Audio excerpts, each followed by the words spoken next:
ಈಗ ದೇವಭೂಮಿ ಅಯೋಧ್ಯೆಯಲ್ಲಿ ಸಂಭ್ರಮ ಮನೆ ಮಾಡಿದೆ. ಅಲ್ಲಿಂದ ನಮ್ಮ ಪ್ರತಿನಿಧಿ ವಿಷ್ಣು ಪ್ರಸಾದ್ ರೆಡಿ ಇದ್ದಾರೆ. ವಿಷ್ಣು ಪ್ರಸಾದ್, ಕೆಲವು ಗಂಟೆಗಳಷ್ಟೇ ಬಾಕಿ. ಸದ್ಯ ಅಯೋಧ್ಯೆಯಲ್ಲಿ ಏನಾಗ್ತಾ ಇದೆ, ಸಂಭ್ರಮ ಯಾವ ರೀತಿ ಇದೆ? ಖಂಡಿತ ರಕ್ಷತ್, ಅಯೋಧ್ಯೆಯಲ್ಲಿ ನೀವು ಹೇಳಿದಂತೆ ಕೇವಲ ಕೆಲವೇ ಗಂಟೆಗಳು ಅಂದ್ರೆ ಕೆಲವೇ ಕ್ಷಣಗಳಲ್ಲಿ ಈಗ ಅದರಲ್ಲೂ ಪ್ರಮುಖವಾಗಿ ರಾಮ ಮಂದಿರದ ಉದ್ಘಾಟನೆ ಆಗುತ್ತೆ. ಅಯೋಧ್ಯೆ ದೇವಭೂಮಿಯಲ್ಲಿ ಸಂಪೂರ್ಣವಾಗಿ ಒಂದು ರೀತಿ ಮೆರವಣಿಗೆ ನಡೀತಿರುವಂಥದ್ದು, ಮಧುವಣಗಿತ್ತಿಯಂತೆ ಇಡೀ ಅಯೋಧ್ಯೆ ತಯಾರಾಗಿದೆ. ನಾನೀಗ ಇದೇ ರಾಮಪಥ ರಸ್ತೆಗೆ ಕನೆಕ್ಟ್ ಆಗುವಂತಹ ಲತಾ ಮಂಗೇಶ್ವರ್ ಚೌಕ್ ಹತ್ರ ಇರುವಂಥದ್ದು. ಇಲ್ಲಿ ನಾವು ಅಬ್ಸರ್ವ್ ಮಾಡೋದಾದ್ರು ಕೂಡ ಸಾಕಷ್ಟು ಜನರು ಈಗಾಗಲೇ ತುಂಬಿಕೊಂಡಿದ್ರು. ಬೆಳಗಿನಿಂದಲೂ ಕೂಡ ದರ್ಶನ ಪಡೆಯೋದಕ್ಕಿರ್ಬೋದು, ಓಡಾಟ ನಡೆಸುವಂತಹ ಕೆಲಸವನ್ನು ಕೂಡ ಮಾಡ್ತಾ ಇದ್ರು. ಆದ್ರೆ ಈಗ ಇನ್ನ ಒಂದು ಗಂಟೆಯಲ್ಲಿ ಈಗ ನಿಲ್ಲಿಸುವಂತಹ ಕೆಲಸವನ್ನು ಮಾಡ್ತಾರೆ. ಇಲ್ಲಿ ನಿಲ್ಲಿಸುವಂತಹ ಸಂದರ್ಭದಲ್ಲೂ ಕೂಡ ಪ್ರಮುಖ ಅಂಶಗಳೇನಂತಂದ್ರೆ ಇವತ್ತು ಜನರು ಸೇರುವಂಥದ್ದು ಏನಂತಂದ್ರೆ ನಾಳೆಯಿಂದ ಈ ಎರಡು ರಸ್ತೆಗಳು ಸಂಪೂರ್ಣವಾಗಿ ಕ್ಲೋಸ್ ಆಗುತ್ತೆ. ರಾಮಪಥ ರಸ್ತೆಯಲ್ಲಿ ಯಾರಿಗೂ ಕೂಡ ಓಡಾಟಕ್ಕೆ ನಿಷೇಧ ಇರುತ್ತೆ. ಯಾಕಂತಂದ್ರೆ ಎಲ್ಲ VVIPಗಳು ಬರುವಂತಹ ಹಿನ್ನೆಲೆಯಲ್ಲಿ, ಹೀಗಾಗಿ ಆ ನಿಷೇಧ ಇರುವಂತಹ ಹಿನ್ನೆಲೆಯಲ್ಲಿ ಇವತ್ತೇ ಜನರು ಸಾಕಷ್ಟು ಮಂದಿ ಬಂದಿರುವಂಥದ್ದು ಸದ್ಯ ನಾವು ಗಮನಿಸಬಹುದು. ಈಗ ಕೆಲವೊಂದಷ್ಟು ಮಂದಿ VVIPಗಳು ಎಂಟ್ರಿ ಆಗ್ತಾರೆ ಅನ್ನೋ ಒಂದು ಕಾರಣಕ್ಕೋಸ್ಕರ ಈ ಒಂದು ರಸ್ತೆಯನ್ನು ಕೂಡ ಕ್ಲೋಸ್ ಮಾಡುವಂತಹ ಕೆಲಸವನ್ನು ಮಾಡಿದರೆ, ಸುತ್ತ ಎಲ್ಲ ಕಡೆನೂ ಕೂಡ ಪೊಲೀಸರು ಬ್ಲಾಕ್ ಮಾಡಿ ಹೊರಗಡೆ ಕಳಿಸುವಂತಹ ಕೆಲಸವನ್ನು ಕೂಡ ಮಾಡ್ತಿದ್ದಾರೆ.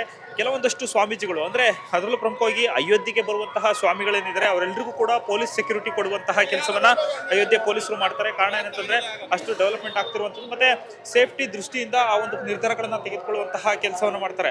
ಇನ್ನ ಇವತ್ತು ನಾವು ನೋಡೋದಾದ್ರು ಕೂಡ ಈಗ ಲತಾ ಮಂಗೇಶ್ವರ್ ಚೌಕಿಯಲ್ಲಿ ಇರುವಂಥದ್ದು, ಇಲ್ಲೂ ನಾವು ನೋಡೋದಾದ್ರೆ ಜನ ಸೇರಿರೋದು ನೋಡ್ಬೋದು. ಅಂದ್ರೆ ರಾತ್ರಿ ಇಷ್ಟೊತ್ತಾದ್ರೂ ಕೂಡ ತುಂಬಿ ತುಳುಕ್ತಾ ಇದ್ದಾರೆ ಜನ. ಬಂದಂತಹ ಎಲ್ಲರೂ ಜನರು ಒಂದೇ ಮಾತಾಡುವಂಥದ್ದು ಜೈ ಶ್ರೀರಾಮ್ ಜೈ ಶ್ರೀರಾಮ್ ಅನ್ನೋ ಒಂದು ಅಂಶವನ್ನು ಇಟ್ಕೊಂಡು ಹೇಳುವಂತಹ ಕೆಲಸವನ್ನು ಕೂಡ ಮಾಡ್ತಾರೆ. ಮತ್ತೆ ಬಂದಿರುವಂಥವ್ರೆಲ್ಲರೂ ಕೂಡ ಪ್ರತಿ ಬಾರಿಯೂ ಕೂಡ ಅವರು ಬರುವಂಥದ್ದು ದರ್ಶನಕ್ಕೋಸ್ಕರ ಬಂದಿದ್ರು. ಮತ್ತೆ ಕೆಲವೊಂದಷ್ಟು ಮಂದಿ ಇಷ್ಟು ದಿನ ನಮಗೆ ಅಲ್ಲಿ ಹೋಗೋದಕ್ಕೆ ಅವಕಾಶ ಸಿಗುತ್ತೆ, ರಾಮಲಲ್ಲನ ದರ್ಶನ ಮಾಡೋದಕ್ಕೆ ಅವಕಾಶ ಸಿಗುತ್ತೆ ಅಂತ ಹೇಳಾಗ್ತಾ ಇರುವಂಥದ್ದು. ಆದರೆ 3 ದಿನಗಳಿಂದ ರಾಮಲಲ್ಲನ ದರ್ಶನ ಮಾಡೋಕ್ಕೂ ಸಹಿತ ಆಗ್ತಿಲ್ಲ. ಕೇವಲ ಇಲ್ಲಿ ಹನುಮಾನ್ ಅವರ ದರ್ಶನ ಮುಗಿಸ್ಕೊಂಡು ಅವ್ರು ಹೋಗ್ಬೇಕಾದಂಥ ಪರಿಸ್ಥಿತಿ ಇರುವಂಥದ್ದು.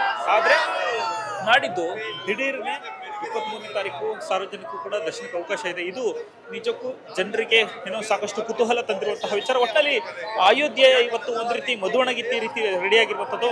ಇನ್ನ ರೆಡಿಯಾಗಿರುವ ವಿಚಾರಕ್ಕೆ ಸಂಬಂಧಪಟ್ಟಂತೆ ಅಲ್ಲಿ ಮಂಜುಕೆಯರ್ ಆ ಕಡೆ ತೋರಿಸುವಂತಹ ಕೆಲಸವನ್ನು ಮಾಡ್ತಾರೆ ನೋಡ್ಬೋದು. ಇದು ಸೂರ್ಯನ ನಾಡಾಗಿರುವಂತಹ ಹಿನ್ನೆಲೆಯಲ್ಲಿ ಇಡೀ ಅಯೋಧ್ಯೆಯನ್ನ ಸೂರ್ಯನ ಚಿತ್ರ ಇರುವಂತಹ, ಅದರಲ್ಲಿ ಪ್ರಮುಖವಾಗಿ ಈ ಒಂದು ರಸ್ತೆ ಏನಿದೆ ಇದು ಲತಾ ಮಂಗೇಶ್ವರ್ ಚೌಕಿಗೆ ಜಾಯಿನ್ ಆಗುವಂಥದ್ದು.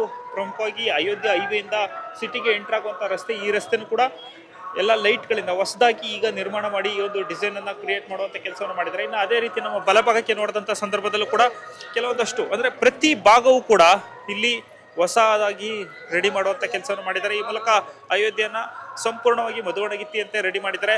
ನಾಳೆ ಮಧ್ಯಾಹ್ನ ಸುಮಾರು 12:30ಕ್ಕೆ ರಾಮಲಲ್ಲಾ ದರ್ಶನಕ್ಕೆ ರಾಮಲಲ್ಲಾ ಅವರ ಪುನರ್ ಪ್ರತಿಷ್ಠಾಪನೆ ನಡೆಯುತ್ತೆ. ಅಲ್ಲಿಗೆ ಪ್ರಾಣ ಪ್ರತಿಷ್ಠಾಪನೆ ನಡೆಸುವಂತಹ ಕೆಲಸವನ್ನು ಮಾಡ್ತಾರೆ. ಅದಾದ ಬಳಿಕ ಗಣ್ಯರು ಯಾರು ಬಂದಿದ್ದಾರೆ, 3500 ಮಂದಿ ಸಾಧು ಸಂತರು ಬಂದಿದ್ದಾರೆ, 3500 ಗಣ್ಯರು ಬಂದಿದ್ದಾರೆ. ಅವ್ರುಗಳೆಲ್ಲರಿಗೂ ಕೂಡ ದರ್ಶನಕ್ಕೆ ವ್ಯವಸ್ಥೆ ಮಾಡ್ತಾರೆ. 23ನೇ ತಾರೀಕು ಬೆಳಿಗ್ಗೆಯಿಂದ ಸಾರ್ವಜನಿಕರ ದರ್ಶನಕ್ಕೆ ರಾಮಲಲ್ಲಾಗೆ ಅವಕಾಶ ಕೊಡ್ತಾರೆ.